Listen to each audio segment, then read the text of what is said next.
في إضافة جديدة لرفد المؤسسة العسكرية والأمنية لتعزيز مواجهة العدوان السافر، افتتح العميد الركن طارق محمد عبد الله صالح صالة المجد الحربي لقناصة معسكر الشهيد الملصي. هناك رجال وشخصيات القناصات. دكتور العميد الركن طارق محمد عبد الله صالح افتتاح صالة الشهيد عبد اللطيف حاتم. افتتح العميد الركن طارق محمد عبد الله صالح صالة المجد الحربي لقناصة معسكر الملصي رفقة والد وولد الشهيد عبد اللطيف علي ناصر عبد الله حاتم. هذا السلاح شوف حق ابوك كان من هؤلاء كلهم. ايوه روح. هذا 12 شهيد.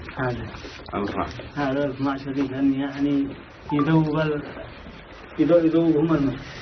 وأثناء الافتتاح قدم قناصة الشهيد الملصي نماذج من جهود رفاقهم في مواقع الشرف والكرامة في جبهات نجران والمخا وتعز ونهم. وكان المساعد عبد اللطيف علي ناصر أحد شهداء البطولة الذين استشهدوا في جبهة تعز، حيث كانت القناصة في خط دفاعها الأول في ظل حرب غير متكافئة يخوضها الشعب اليمني ضد العدوان السعودي ومرتزقته. قائد مجموعة القناصة قدم شرحا بأنواع التجهيزات التي سيتدرب عليها الملتحقون بمعسكر الشهيد الملصي لرفض جبهات دفاع عن الجمهورية اليمنية، والتأكيد لغطرسة العدوان أن اليمني بقناصته ند لأعتى أسلحة الجو والبر. ويعد افتتاح صالة المجد الحربي تطويرا للأداء التدريبي لقناصة الجيش واللجان الشعبية الذين يرفدون الجبهات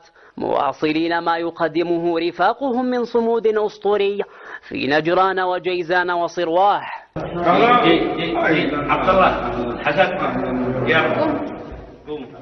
وكان العميد طارق محمد عبد الله صالح قد تبادل التهاني مع أولاد عدد من الشهداء يتقدمهم شقيق أولاد الشهيد أحمد مانع وحسن الملصي أبو حرب وعبد الملك العرار، حيث أشاد بالأدوار الوطنية والبطولية التي لعبها الشهداء في تصديهم للعدوان ومرتزقته، باذلين أرواحهم رخيصة في معركة العزة والكرامة. في إطار العمل